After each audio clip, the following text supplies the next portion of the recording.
ఓం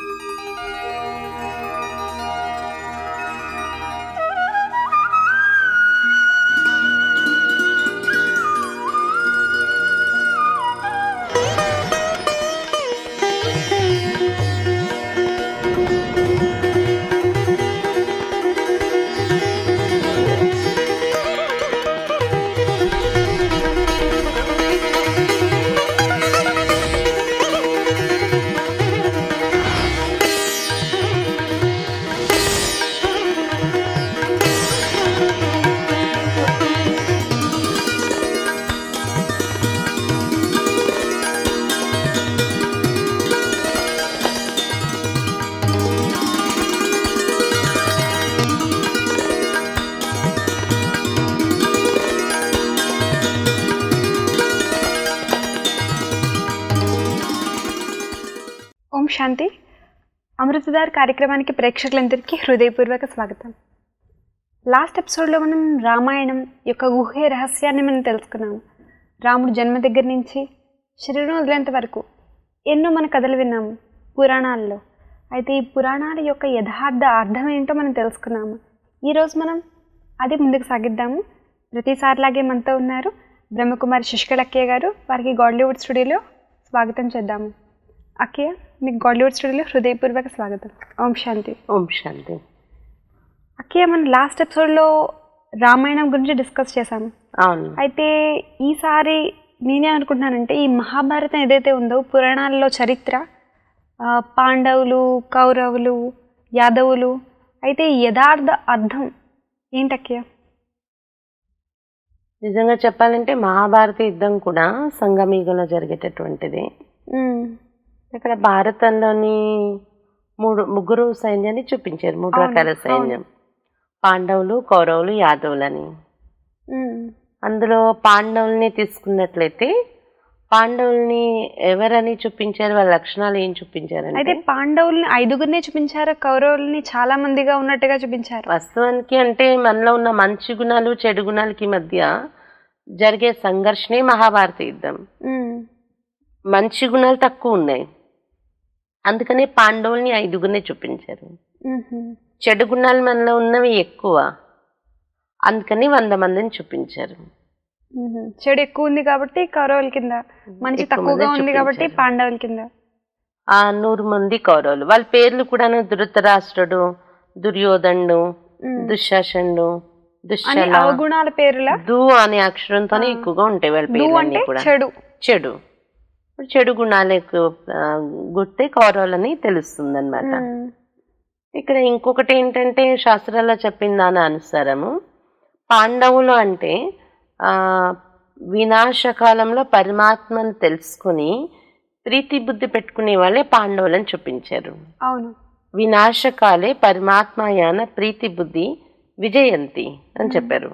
వినాశన కాలంలో పరమాత్మను గుర్తించి అతని పైన ప్రీతి బుద్ధి పెట్టుకున్న వాళ్ళు పాండవులని అర్థం అవుతుంది అన్నమాట. స్టోరీలో చూసినట్లయితే మనము చివరిలో అడుగుతారు, మీకు కృష్ణుడు కావాలా లేక ఈ మీకు సేన ఏదైతే సైన్యం కావాలా అంటే పాండవులు కృష్ణుడిని ఎంచుకుంటారు, కౌరవులు సేనని.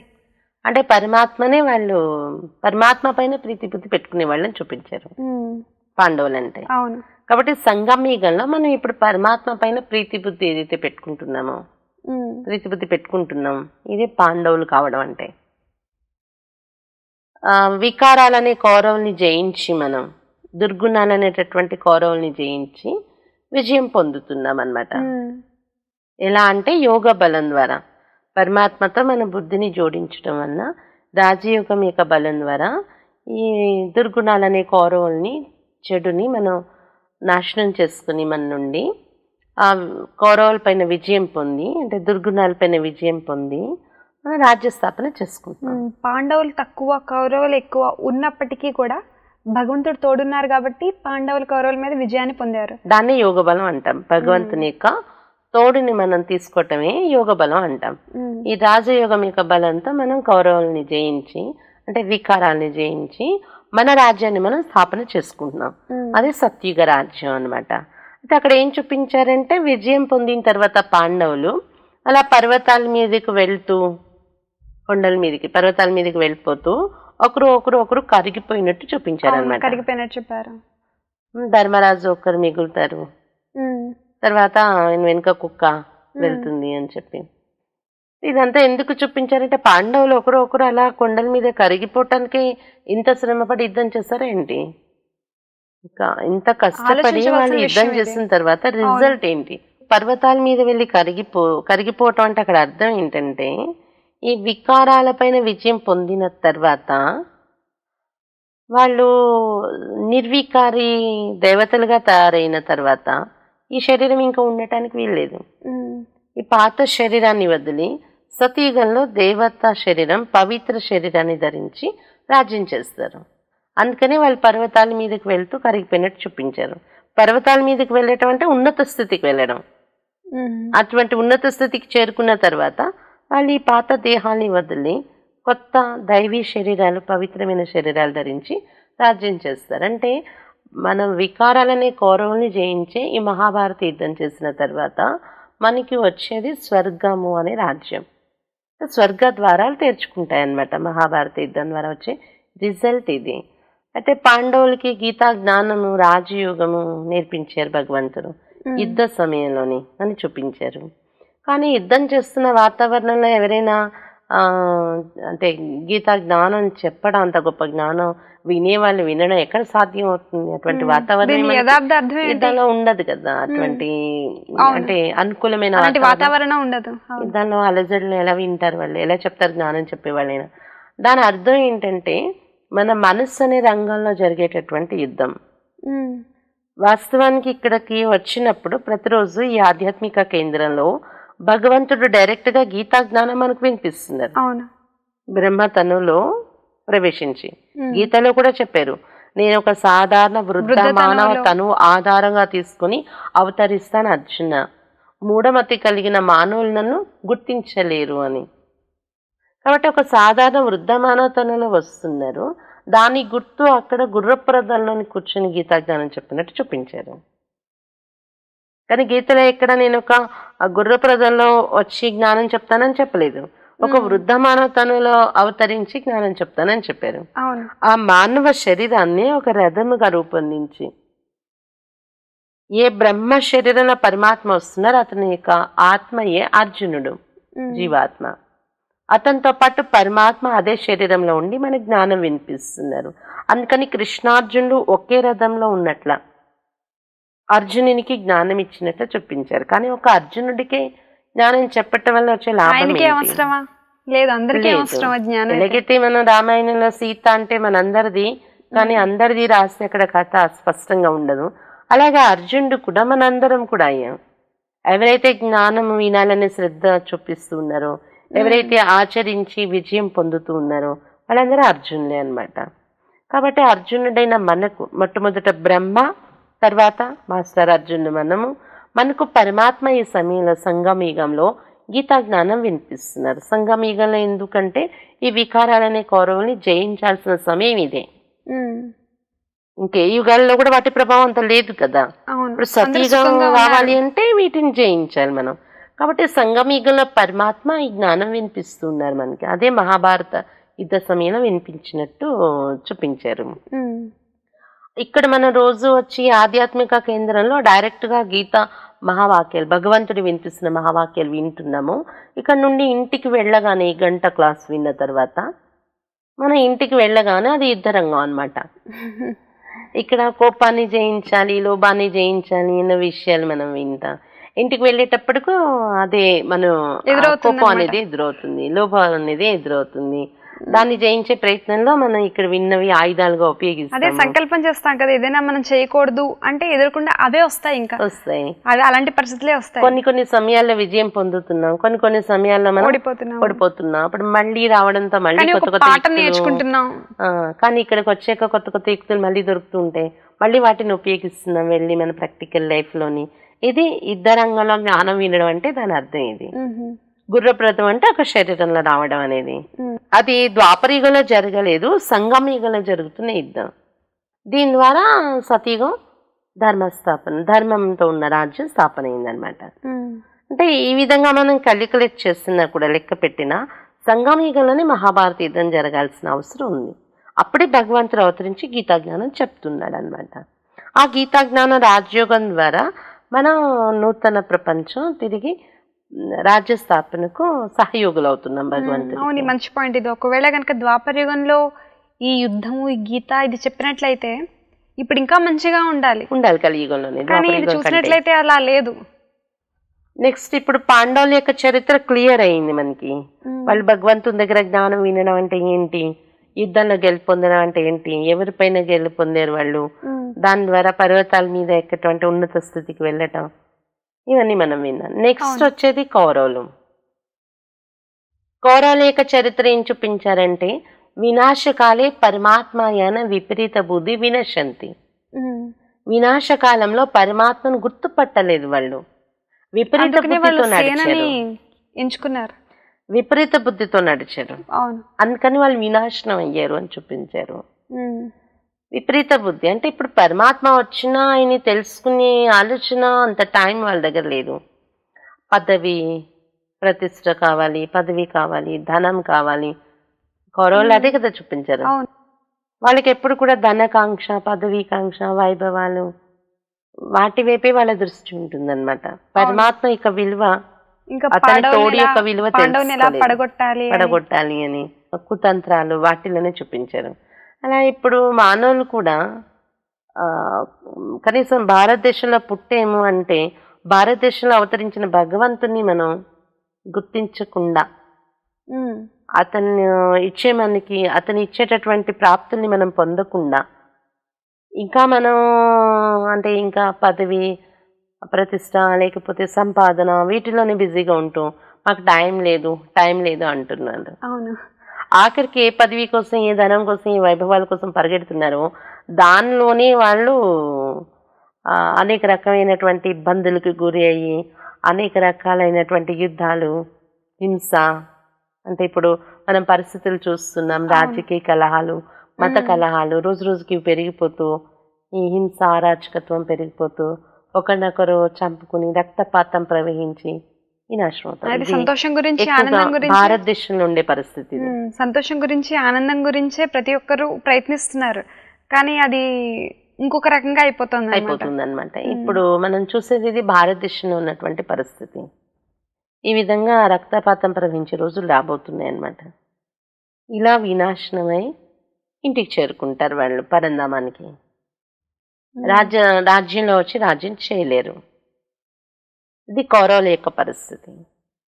ఇంకా మూడో సైన్యాన్ని చూపించారు, యాదవులు.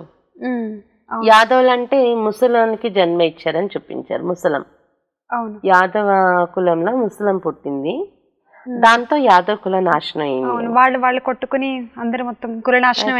యాదవ్ కులం యొక్క కథ అందరికి తెలుసుండొచ్చు, ఉండకపోవచ్చు. యాదవ్ కులం ఎలా నాశనం అయింది అనేది. అంటే యాదవ కులంలోని ఒక అబ్బాయి ఉంటాడు, అంటే కొంతమంది కుర్రోళ్ళు ఉంటారు యంగ్ వాళ్ళు. అందులోని సాంబుడు అనే ఒక వ్యక్తి ఉంటాడు అనమాట. ఆ సాంబ అనేటటువంటి వ్యక్తికి గర్భవతిలా వేషం వేసి తయారు చేస్తారు ఈ కుర్రోళ్ళందరూ కలిసి. గర్భవతి స్త్రీలా తయారు చేసి అందరూ వెళ్తూ ఉంటారు. వాళ్ళు ఎదురుగా ఒక ఋషి వస్తాడనమాట. ఆ ఋషి ఎదురుగా వీళ్ళు అడగటానికి వెళ్తారనమాట.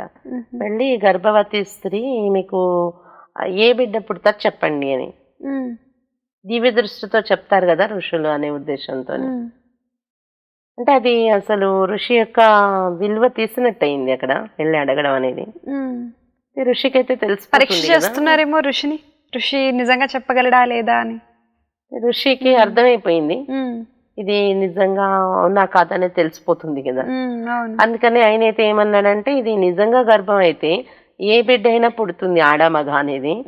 ఇది అబద్ధమైనట్లయితే ముసలం పుడుతుంది, ఆ ముసలంతో యాదవ్ కులం అంతా నాశనం అవుతుంది. ముసలం అంటే ఒక ఇనుప కడ్డీలా ఉండే ఒక ఆయుధం అన్నమాట, విషపూరితమైన ఆయుధం అది. అయితే వెంటనే వీళ్ళు చాలా అంటే భయపడిపోతారు. నిజంగా గర్భం కాదు కాబట్టి తప్పకుండా ముసలమే పుడుతుంది, యాదవ్ కులం నాశనం అవుతుంది కదా అని ఆ ఋషి కాళ్ళ మీద పడి వాళ్ళు చాలా ప్రాధేయపడతారు అనమాట. ఈ శాపాన్ని తీసేయండి అని ప్రాధేయపడతారు. ఇప్పుడైతే ఋషి చెప్పటం జరుగుతుంది అనమాట. అంటే ఈ శాపం పోవాలి అంటే ముసలం పుట్టిన తర్వాత ఏం చెయ్యాలంటే దాన్ని సముద్రం ఒడ్డున అరగదీసి సముద్రంలో కలిపేసేయండి అలాగాని. అప్పుడు దాని ప్రభావం మీ మీద పనిచేయదు అని. అలాగే ఆ సాంబుని పొట్టు నుండి ముసలం పుడుతుంది. పుట్టిన తర్వాత అది తీసుకుని వెళ్ళి సముద్రం ఒడ్డున కూర్చొని అలా అరగదీస్తూ ఉంటారనమాట. అరగదీస్తూ సముద్రంలో కలుపుతూ ఉంటే ఆ అరగదీసే ప్లేస్లో ఆ ఇసుక జాగాలో సముద్రం ఒడ్డున దాని లిక్విడ్ వాటర్ పడుతుంది, నీళ్లు. దాంతోనే అక్కడంతా గడ్డి లేచిపోతుంది అనమాట. ఆ ముసలం యొక్క నీళ్ళు ఏదైతే లిక్విడ్ ఏదైతే పడిందో ఆ ఇసుకలో దాంతో గడ్డి మొలిచిపోయింది అనమాట. ఒకరోజు యాదవులందరూ కూడా తాగేసి వాళ్ళు కొట్టుకుంటూ ఆ గడ్డి మొలకలు తీసి కొట్టుకుంటారు. అది విష ప్రభావంతో వచ్చిన గడ్డి కదా, చనిపోతారు, అందరు కూడా నాశనం అయిపోయారు. యథార్థ అర్థం ఏంటి అంటే దాని అర్థం ఏంటంటే యాదవులు అంటే ఈ రోజుల్లో యూరప్ కంట్రీస్, వాళ్ళ పొట్ట నుండి కాదు, గర్భం నుండి కాదు, బుద్ధి నుండి మిజైల్స్ పుడుతున్నాయి. మిజైల్ని అక్కడ ముసలం అని చెప్పారు శాస్త్రాల్లో. ఈ మిజైల్స్ ఒకరిపైన ఒకరు వేసుకొని అహంకారంలో వచ్చి ఒకరి మీద ఒకరు వేసుకుని నాశనం అవుతున్నారు అనమాట. ఇది యాదవుల యొక్క పరిస్థితి. అయితే వాళ్ళు అరగదీసినటువంటి ఆ ముక్క చిన్నది ఉండిపోతుంది లాస్ట్లో. అరగదీయలేక ఇంకా దాన్ని సముద్రంలో పడేస్తారు. ఒక చేప మింగేస్తుంది అనమాట. ఆ చేపను జాలారి తీసి అమ్ముకున్నప్పుడు ఒక వేటగాడు కొంటాడు. అది ఆ వేటగాడు ఇంటికి తీసుకెళ్లి దాన్ని కట్ చేస్తే దాని పొట్టలో అది ముక్క దొరుకుతుంది అనమాట. అనుకుంటాడు ఇది తీసుకుని నేను వేటకి బాణానికి తగిలించుకుని వెళ్తే చాలా బాగుంటుంది, ఇది బాగుంది అని దాచుకుంటాడు అనమాట. తర్వాత అతను వేట కోసం వెళ్ళినప్పుడు అక్కడేమో కౌరవులు నాశనం అయిపోయారు, సమాప్తి అయిపోయారు, పాండవులు కరిగిపోయారు, ఇంకా విజయం పొంది వాళ్ళు వెళ్ళిపోయారు. ఇక కృష్ణుడు ఒక్కడే అయిపోయాడు. తిరిగి వచ్చేస్తూ తన రాజ్యానికి మధ్యలో చెట్టు పైన కూర్చుంటాడు అనమాట. విశ్రాంతి తీసుకునేటప్పుడు కూర్చుని ఆలోచిస్తూ ఉంటాడు. అది గుబురుగా ఉండేటటువంటి ఒక చెట్టు. ఈ వేటగాడు బాణానికి తగిలించుకుని వేటకెళ్తాడు అనమాట. అయితే ఆ చెట్టు పైన కూర్చున్న కృష్ణుడు కాలి బొట్టని వేలు ఊపుతూ ఉంటే గుబురుగా ఉన్న చెట్టులో అసలు మనిషి కూర్చున్నట్టు కనిపించదు. అక్కడ ఈ వేళ్ళు ఊపుతుంటే అక్కడ ఏదో పక్షి ఉంది అనుకొని వేటగాడు గురి పెట్టి కొడతాడనమాట. దాంతో అది వెళ్ళి కృష్ణుడు బొట్టని వేలికి తగిలి, కాలి బొట్టని వేలికి తగిలి వెంటనే కృష్ణుడు పడిపోయాడు, చనిపోయాడు అనమాట. ఇది చూపించే చరిత్రలో. అంటే ఇక్కడ మనకు ఒకటి అర్థం అవుతుంది ఏంటంటే చావు పుట్టుకలకి గురి అయ్యేటటువంటి కృష్ణుడు ఒకడు ఉన్నారు, భగవంతుడు కాదు. భగవంతుడు జన మరణాల రాడు కదా, కానీ దేవతా కృష్ణుడు వేరు, పరమాత్మ కృష్ణుడు వేరు. కృష్ణ అంటే ఆకర్షించేవాడు, ఆత్మల్ని ఆకర్షించేవాడు పరమాత్మ కృష్ణుడు అనమాట.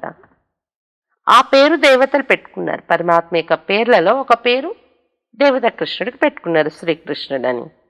కానీ దేవతా కృష్ణుడు పూర్తి పునర్జన్మల్లో వస్తున్నాడు అనమాట.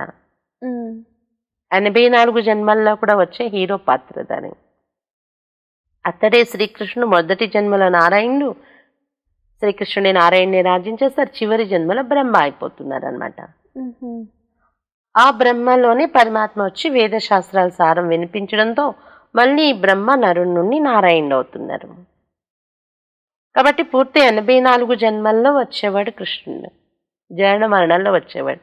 పరమాత్మ అసలు జన్మలోనే రాడు. అందుకే అతన్ని సత్యం, శివం, సుందరం అంటాం. సత్యం అంటే అవినాశి, ఒకటి నిజం సత్యం అంటే, ఇంకోటి నాశనం కానటువంటిది. శివం అంటే కళ్యాణకరుడు, సుందరుడు, ఎప్పటికీ కూడా అతడు సుందరుడే, జన్మలో రాడు కాబట్టి. అయితే మన కృష్ణుడిని కొంచెం కలర్ కూడా డిఫరెంట్ గా చూపిస్తారు కదా. కృష్ణుడిని శ్యామ సుందరుడు అంటారు, శ్యాముడుగా చూపిస్తారు.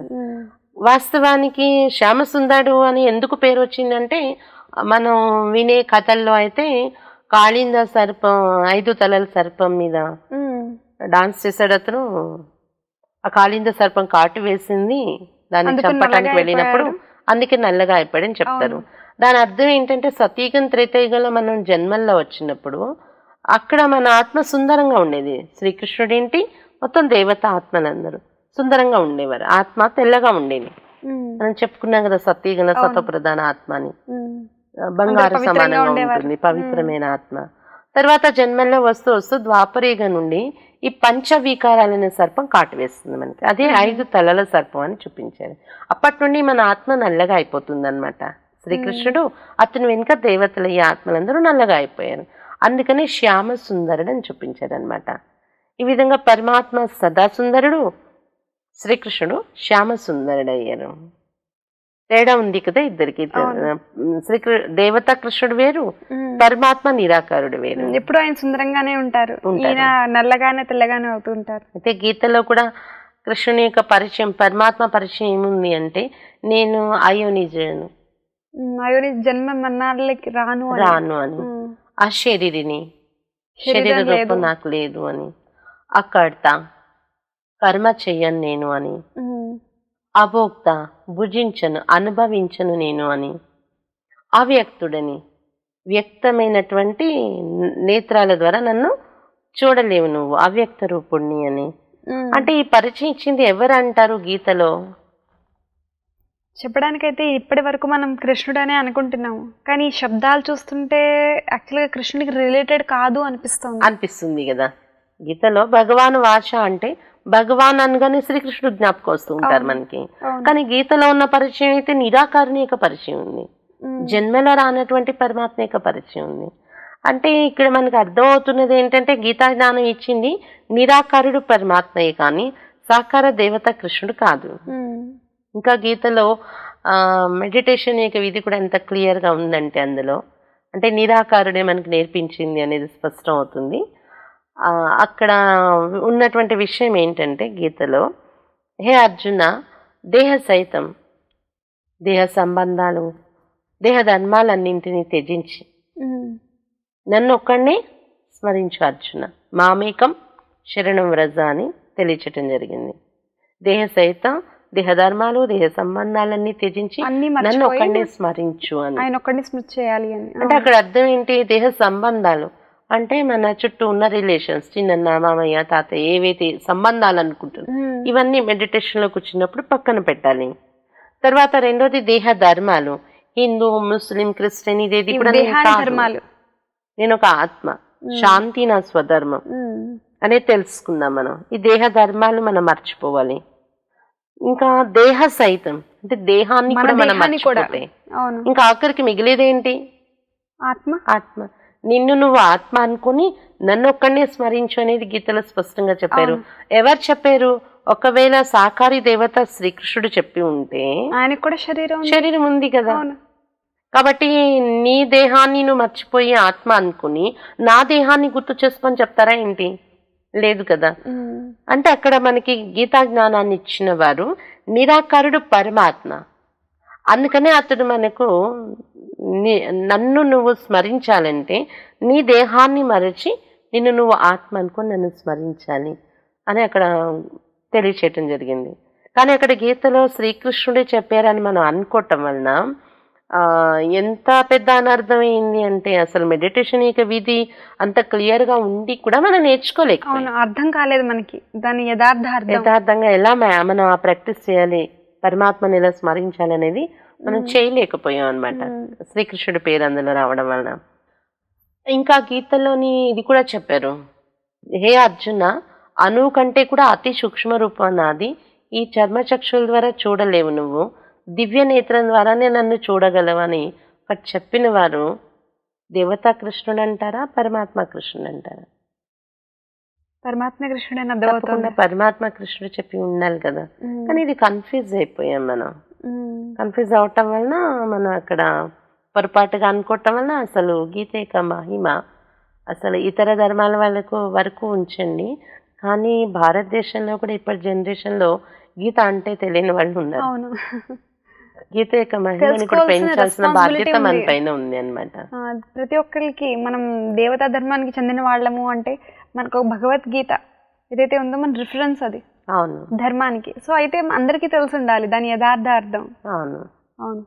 ఒకవేళ నిరాకారుడు పరమాత్మ చెప్పిన వాచ అనేది కానీ మనం ప్రచారం చేసి ఉంటే, మనకి తెలిసి ఉంటే తప్పకుండా అదే మనం చెప్పుకునే వాళ్ళం.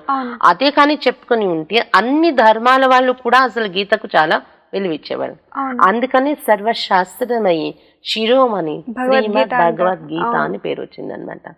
సర్వశాస్త్రాలకు మయి తల్లి వంటిది, శిరోమణి తలపైన మణి వంటిది. అటువంటి శ్రీమద్ భగవద్గీత, శ్రీమత్ అంటే శ్రీ అంటే శ్రేష్టమైన, మతం అంటే సలహాలు. మన జీవాత్మల కోసం పరమాత్మ ఇచ్చిన శ్రేష్టమైన సలహాలు అందులో పొందపరచబడి ఉన్నాయన్నమాట. అందుకని దానికి ఆ పేరు వచ్చింది, సర్వశాస్త్రమై శిరోమణి శ్రీమద్ భగవద్గీత అని. అయితే ఇప్పుడు మళ్ళీ నిరాకారుడు చెప్పినటువంటి వాచయే గీత అనేది కానీ మనం అందరికీ తెలియచేసినట్లయితే గీత యొక్క మహిమ బయటకు వస్తుంది, ప్రత్యక్షమవుతుంది. భారతదేశం యొక్క మహిమ కూడా బయటకి మనం ప్రత్యక్షం చేసేవాళ్ళు అవుతాం అన్నమాట. అప్పుడు కూడా పరమాత్మ ఇలాగా సంగమీగలు వచ్చి గీతా జ్ఞానం వినిపించారు, బ్రహ్మ శరీరం బ్రహ్మరథం ద్వారా. అలాగే ఇప్పుడు మళ్ళీ ధర్మస్థాపన కోసం పరమాత్మ గీతా జ్ఞానం వినిపిస్తూ ఉన్నారు సంగమయుగంలోని. అందుకే గీతా జయంతి చేసినప్పుడు కూడా 5000 సంవత్సరాలు అయింది గీతకని చెప్తున్నారు. అవును, అంటే 5000 సంవత్సరాల పూర్వం పరమాత్మ వినిపించిన అదే గీత మళ్ళీ వినిపిస్తున్నారు. అదే రాజయోగం మళ్ళీ ఇప్పుడు నేర్పిస్తున్నారు. ఇదే భారతదేశ యొక్క ప్రాచీన రాజయోగం, ఇదే గీతా జ్ఞానం అనమాట. చాలా చక్కగా చెప్పారు అక్కయ్య. మా స్టూడియోకి వచ్చినందుకు, ఇంత అమూల్యమైన ఇలాంటి విషయాల్ని అర్థం చేయించినందుకు హృదయపూర్వక ధన్యవాదాలు. ఓం శాంతి. ఓం శాంతి. ఈరోజు మనం విన్నాం కదా భగవద్గీత, అదేవిధంగా మహాభారతం యొక్క యథార్థ అర్థాన్ని మనం అర్థం చేసుకున్నాము. ఇది మీకు అర్థమైందని నేను ఆశిస్తూ సెలవు తీసుకుంటున్నాను. మరొక ఎపిసోడ్లో మరికొన్ని టాపిక్స్తో మేము ముందుంటాం. అప్పటి వరకు సెలవు. ఓం శాంతి.